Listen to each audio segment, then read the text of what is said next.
Welcome. This is the last video to prepare you for Test 6-2 Academic. So what do you need to know to be successful on the upcoming tests? Well, I would highly recommend you study your previous test, 6-1, and the test review. Also, study that green packet because there may be other topics that are not part of the graphs, like dot plot, stem and leaf, box plot, and histogram, and turning a table to percent. Um, so it does have on the test 6-2 on the left side of the review, it tells you exactly what topics you need to know. So let's talk about a dot plot. These are all dots here. So in here, what is the peak? The peak is like the highest point. The peak is right here. Is at, one second, is at 0. Is there a gap? Yes, there's a gap right here. A gap is a open space between two dots. Is there what is the spread range? It's spread out from -5, go all the way to 6. How many how many spaces is that? 1, 2, 3, 4, 5, 6, 7, 8, 9, 10, 11. Is it skewed or symmetric? It is skewed. Symmetric means the left side looks like the right side. As you can tell, it does not, so it's skewed. Um, Last but not least, is it clustered from -1 to 6? Yeah, it's clustered. There are dots from -1 to 6. Next one. Ginger records her grades for each assignment in science. Which graph correctly represents her grades? So let's look at this one. If you go through, let's look at A. In here, this is wrong, first of all. Some people believe this means 100. This is not 100. This means, why is this not working anymore? One second. Let me plug it in. So this means 10. Let's see if it works now. This means 10 and 10, because if you look at this table, you take a number from the left or right, means 57. So this says 100, so it can't be that one. And B cannot be, because right here is 65. There is no dot at 65. So the last one is C. How many numbers are between 51 to 60? One number. How many numbers are between 61 and 70? Two numbers. How many numbers are between 71 and 80? One, two numbers, and so on. Number 7, 8, 9, 10, 11.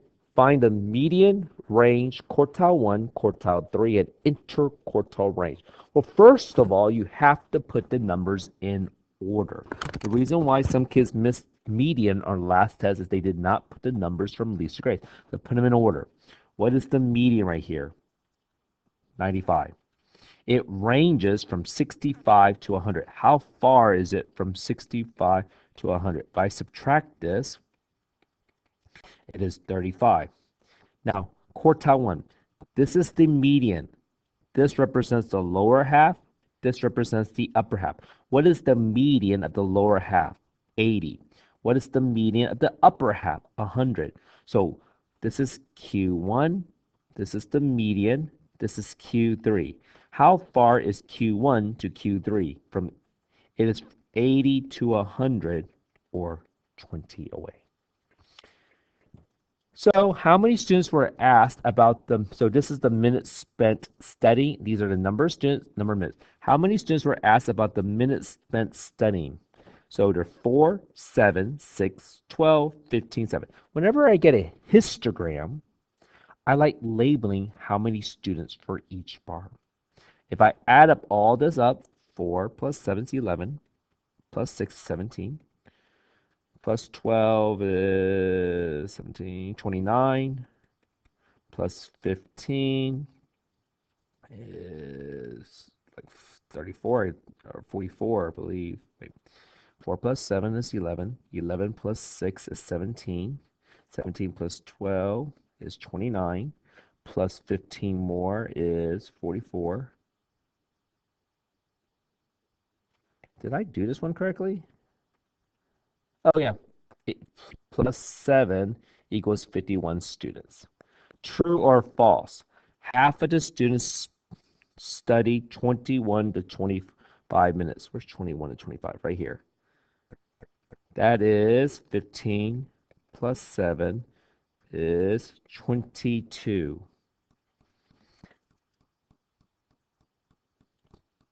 So half of the students. What's half of 51? Half of 51 and x is 0 is 25.5. So half the students study 21. Oh, wait, 21 to 25 minutes. That's right here. I'm not sure what I'm doing today. I'm not paying attention. Let me read again. Half the students study 21 to 25 minutes. This one. That's 15 students. First of all, that's not half. I don't even have to do the math of it because half of 51 is like 25 and a half. That's less than half. This is a stem and leaf. To read it, you take a number from the stem, you take a number from the leaf, and it represents O2 or just 2. So you know what? I'm going to read out all the numbers here. 2, 3, 3, 5, 6, 11, 11, 15, 21, 21, 22. How many numbers are more than 11? More than 11. More than 11. 4 numbers. 15, 21, 21, 22. Can't be 11, more than 11. All right, so before I begin, this is a box plot. I like labeling it. This is the minimum. This is the maximum. This is the median. This is Q1. This is Q3. Q1 means quartile 1, or median the lower half. Q3 means quartile 3, or median the upper half. This whole box plot is equal to 100%, but notice how it's divided into quarters. 25%, 25%, 25%, 25%. Now let's ask some questions. Half, or 50% of the graph is between 8 to 13. Where's 8 to 13? Right here.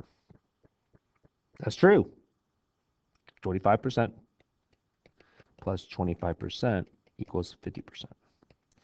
True or false? The median is 13. No, the median is 11. That is false. All right, let's write out the numbers here. This is number chess games 1, 0, 0, 0, 1, 1.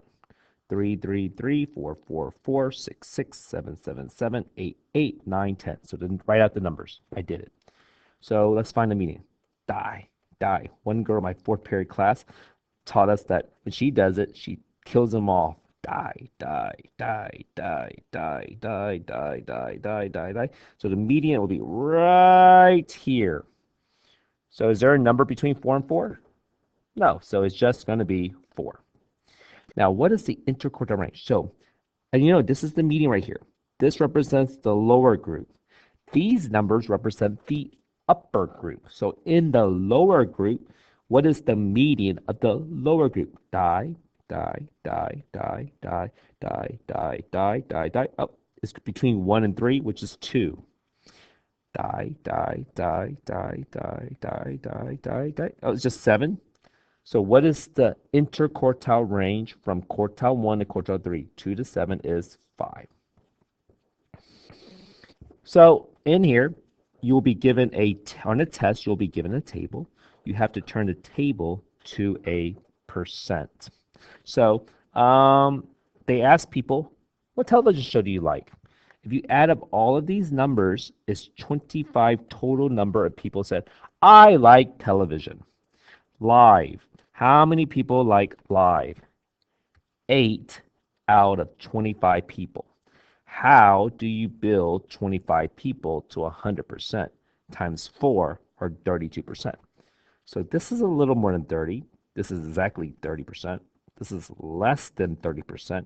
This is a little more than 30. So it's either A or D.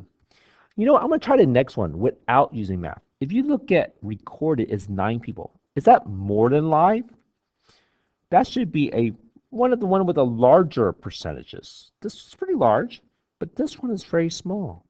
So did you know you can solve it by just looking at the sizes of it? Recorded should be the largest, then live, then online streaming, then on demand. 20. Class of freshman students at Taylor High School chose their preferred university to attend after graduation. The results are shown below. So 4 people chose University of Texas, 6 chose Texas A&M, 4 people chose Baylor, 3 people chose Texas Tech, 1 person chose Texas State, and 2 people chose Rice. So what is a total number of people? 25 people. Relative frequency as a percent. So it's 4 out of 25. How do you build that to 100%? Times 4, 16%.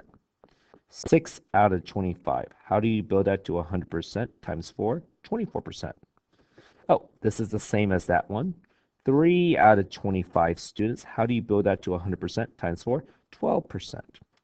1 out of 25 students. How do you build this to 100%? Times 4, 4%. And isn't 2 students double 1 student? So 8%. 21. Bank X offers a checking account with cashback program. You will receive 2% cash back on all purchases. If John spent $400, how much cash will he receive back? So he's going to get back 2% back. So how do you write 2% as a fraction? 2% means out of 100%. So how do you build 100% to $400? Times 4 times 4. He'll get back $8 rebate. Not bad. Not bad at all. That's weird. This should be said 22 right here. This is 20. Before we do it, what do you know about credit cards and what do you know about debit cards? Well, if you use a credit card, you're literally borrowing money for about a month. You will pay it back, but if you don't pay it back, you will be charged interest and your credit score goes down. A debit card is when you get a little card, you have to put it inside a machine and you cover up your hand, you enter a PIN code, a personal identification number, and then the money comes straight out of your account, out right away. It's like your money. So let's read it now. When using a debit card, you will be charged a fee if you do not pay it on time. That's a credit card. When using a credit card, the amount is deducted from your checking account immediately. That's a debit card. A debit card requires the use of a PIN number when used for payment of a purchase or cash withdrawal. True.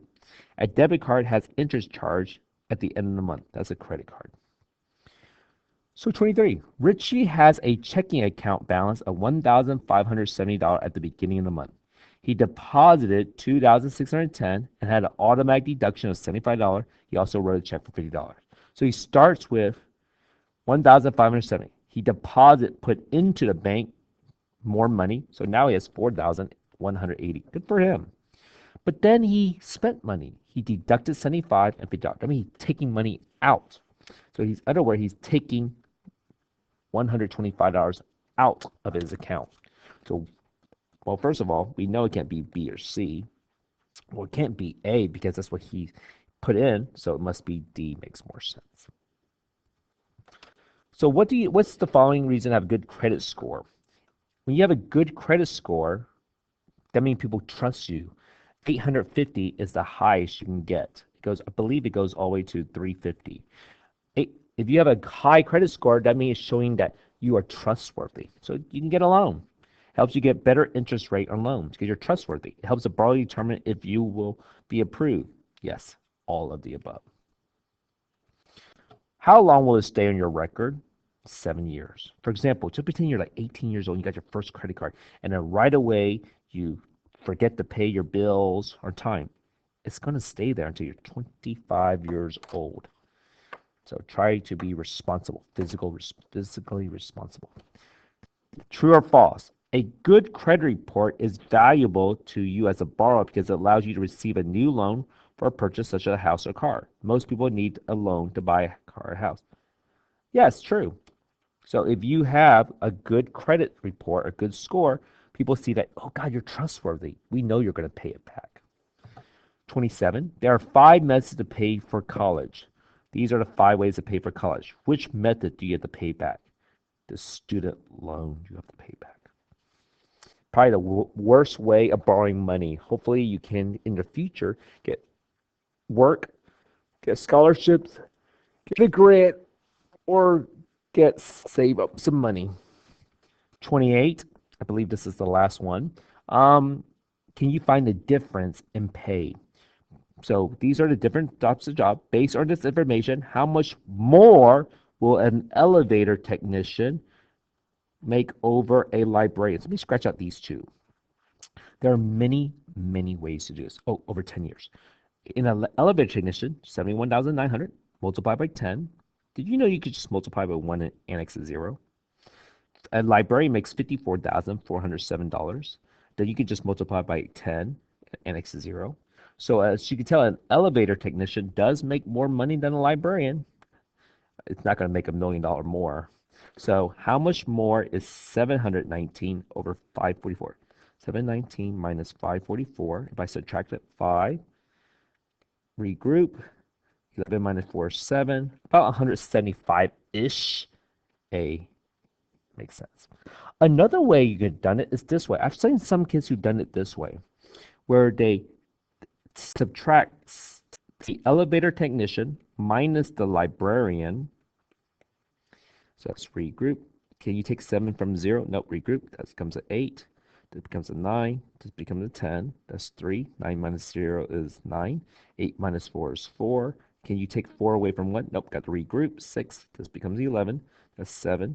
So 17,493 over 10 years. So and a technician will make $17,493 more every year. But if you times this by 10, A is the answer. All right, good luck on your upcoming academic test 6-2.